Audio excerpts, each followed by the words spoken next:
So I said, let's raise some money. I had no obligation. I was supposed to make a speech like this in Iowa. So I'm start the speech. And during the speech somewhere, I said, let's raise some money for the vets. A friend of mine was there, Phil Ruff, and he gave $1 million. Another friend, Ike Perlmutter, gave $1 million. Great guy. Another guy, Carl Icahn, great guy, gave $500,000. Stuart Raw gave $1 million. I said, wow, we're doing well. And during the course, I said, let's see if we can do 3 million, 4 million, 5 million, 6 million. It doesn't matter. Whatever the hell the number. And a lot of money came in. We distributed. All of a sudden, I'm getting the worst publicity of my life. So here's the final number, but the number could go up because there's more coming in. Because we have to vet a lot of these places. You know, you can't send them a check for $200,000. You don't even know who the hell you're sending it to. So you watched my press conference the other day. So the Washington Post, which is just a ploy for Amazon so that Amazon doesn't pay taxes, so that Amazon doesn't get accused of monopolistic practices, because frankly, they're putting all the retailers out of business, okay? You want to know the truth. And the politicians are afraid of them because the guy bought the Washington Post. But here's the story. So they start doing stories like, how much did he give? How much? Where's the money? When's it going to be delivered? I said, I don't care. It's whatever it is, it is. I wrote a check for $1 million, by the way, $1 million. And I sent it. And I was going to give it to 4 or 5 companies. We couldn't vet them. I just said it was too complicated, so I gave it to one company. But that's great, one group. We gave it to just a great group, the Marines. The Marines, great. A Marine-based group. Okay, so listen to this. So here's the end. I raised almost $6 million. $5.6 million has been distributed. I give, you know, it's not easy. I had a lot of people working on it. It's a lot of work. And you're raising it, and you're giving, and you're doing a lot of things. And you're calling in favors from friends. Frankly, they give you money for other things if you wanted to do it. So I raised almost $6 million, remember this, for the veterans, which we love. I got nothing but bad publicity. I got nothing but bad publicity. And then a group forms outside, a small group, like a few people, 10 people. And they're veterans against Trump. And I said, how can they be against me? I raised all this money. It turns out they were sent there by Hillary Clinton. It's honestly, folks, it's a disgrace. So I'm so proud of it. Here's the good news. Here's the good news. You want the good news? I have received so many tweets and emails and phone calls and everything, letters from the incredible veterans thanking me for what I did, because they get it. They get it. And I didn't have to do it. I didn't have to do it. But you know the bad part of that story? I'm so glad I did it anyway, and most people understand. You know, as one guy said, wait a minute. He raised all this money. What did he do wrong? And I gave it to great groups. Actually, one group said, I think like 30 some odd groups, many, many groups. One group said, one of the groups he gave money to was not great. I said, sorry, folks. Unbelievable. Headline. So look, here's the story and the bad part.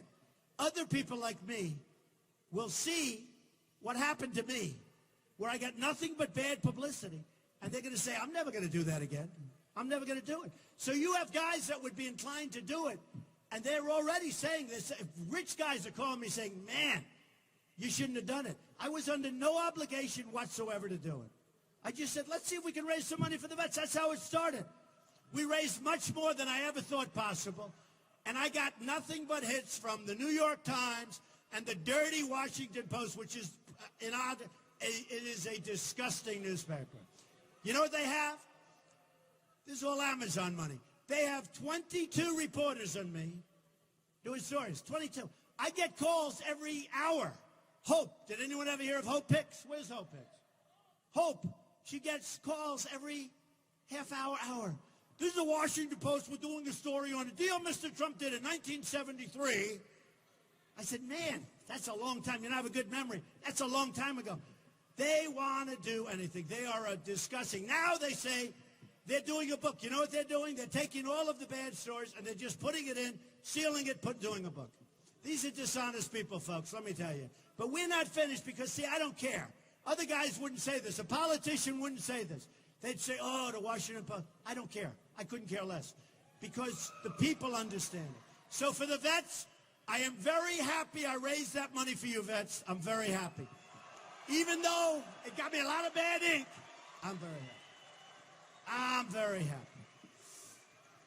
So, and I want to thank you. Thank you. Thank you.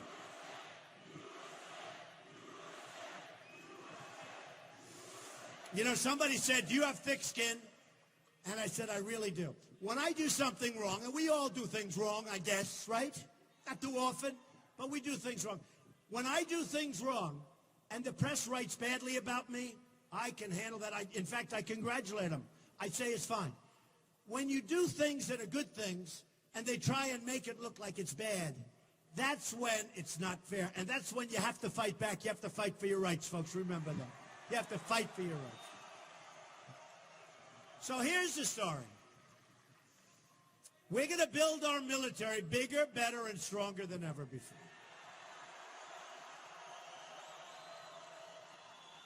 And I was against the war in Iraq, and Hillary Clinton was for it. You know, now she's saying, Donald Trump, do you trust him with the nukes? Let me tell you, my temperament is so much tougher and so much better than her temperament.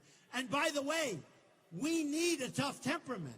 And all of these countries, and remember this, all of these countries that are our allies, she talks about our allies think we're very stupid people because we defend Japan, and I'm okay with that. But we can't defend them and lose a fortune, and that's what's happening, right? We can't. We are not a rich country. We're a poor country. We're a country that owes $19 trillion, soon to be $21 trillion. We have Obamacare, which is a disaster. Did you see in Texas today? Blue Cross, Blue Shield in Texas. Blue Cross, Blue Shield, Texas, just announced, they go through Obamacare, that they're going to have to raise it up 60%. 60%. In other words, you're going to have a 60% increase, Blue Cross Blue Shield, Texas. This is going to happen all over. A lot of these numbers are going to do on November 1st. Obama's trying to make it so that instead of November 1st, it's going to be December after the election. We can't let him do that because I'll tell you what, just on that point alone, they lose the election. On guns alone, Hillary Clinton loses the election on the Second Amendment. The Second Amendment. So we're going to rebuild our military. Our military is very sadly depleted. You have to see the numbers. The number of ships we have compared to 15, 20 years ago. The number of soldiers, the number of everything. Our equipment is old. I saw on CNN, I thought it was amazing. CNN did a profile of our pilots and the planes. And they're talking, these pilots are great pilots, jet fighter pilots. These are great people, great people. And they show a plane that's like 17, I think it was an F-18. It was like 17 or 18 years old. And it looked it.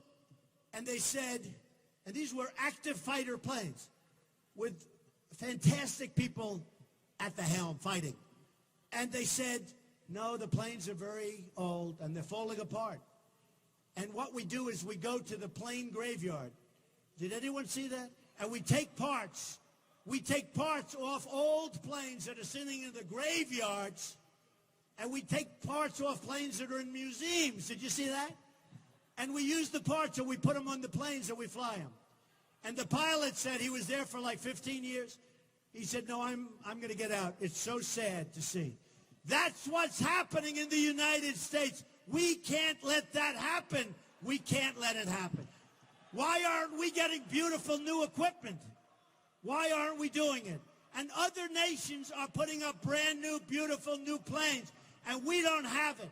It's not going to happen any longer. We're going to build up our military bigger, better, and stronger than ever before.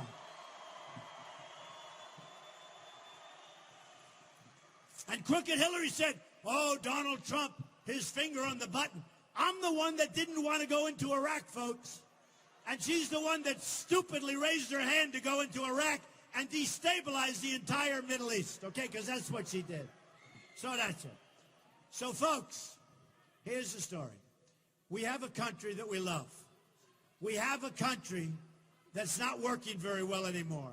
We have a country that's probably on a bubble because you look at interest rates are low and yet nobody can borrow the money because rules and regulations are so bad that if somebody wanted to do a great job, whether it's a real estate job or a manufacturing job or any kind of a job, they can't borrow money from their banks. Unless you're rich as hell, I can borrow money in all fairness. But I don't need it. The banks are calling me, why don't you borrow money? I don't need money. If you need money, you can't borrow. If you want to put people to work, you can't borrow. Dodd-Frank is a disaster, by the way. It's a disaster. They have very good bankers, and they're going to make some bad deals. They have very good bankers. They can't even, who's running the banks right now are the regulators. They can't loan money to people that want to create jobs. That's part of the problem. There are a lot of problems. There are a lot of problems, but that's one of them. So, folks, here's the story. We're going to change things in this country. We're going to get rid of regulations. I was in West Virginia. Did you see that? I won by the biggest number I think anyone's ever gotten. And when I won New York by a record margin, won almost everything in New York, it was like unbelievable. Remember they used to say, he can't crack 50. Guys like Charles Krauthammer, Donald Trump cannot crack 50. I said, I got 16 guys in the race. How do you break 50? Then I broke 50, and it was like, that's not very good. You should do better than that. Let me tell you. These are inherently dishonest people. Now, I got 78. But, you know, when you have, so we started off with 17. When you have 14, 12, 10, 9, 6 people. Even in New York, I had 3. 2 good guys, Ted Cruz, John Kasich. But I had 3. No, I want to save that now for Hillary. Lion Hillary, that lion. She is a liar. No. Ted Cruz is no longer a liar. We don't say Lion Ted anymore. We love Ted. We love Ted, right? We love Ted. Now, we don't want to say Lion Ted. I'd love to pull it out and just use it on Lion Crooked Hillary. Love to say. Because she's a liar. She made up my foreign policy. Donald Trump is going to do this. I said, I never said that. Then Donald Trump is going to do that. And a friend of mine was in the room and said, you never said you're going to do that. I said, that's right. She makes it up. No, she's a bad person. So here's the story, folks. We don't win anymore. We're going to start winning. We're going to win with our military. We're going to knock the hell out of ISIS. We have no choice. We're going to knock the hell out of them. We're going to win at our border. We're going to build the wall. It's going to be a big, fat, beautiful wall. We're going to stop drugs from coming in. And we're going to have people coming into our country, and they're going to be coming in, a lot of them. But they're going to come in legally. They're coming in legally. We're going to get rid of Common Core. We're bringing our education local. So important. We're going to repeal and replace horrible, expensive, disgusting Obamacare. We're going to replace it with something great. We're going to save our Second Amendment from Hillary and all these people that want to kill it. We're going to appoint beautiful, incredible, unbelievable Supreme Court justices. As close to Justice Scalia as we can get. He was great. Great. We are going to make trade deals that are going to bring jobs back to the United States. We're not going to let them devalue their currencies and take our jobs away from us. We're going to start making our own goods from now on, folks. We're going to create jobs. We're going to create wealth for our country, and we're going to be proud of our country again.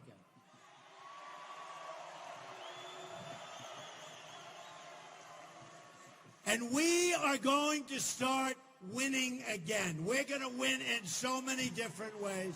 You're going to be begging me. You're going to be so upset. You're going to be saying, Mr. President, we're winning too much, sir. We don't want to win so much. And I'm going to say, I don't care. We're going to keep winning because we are going to make America great again. Thank you. Thank you.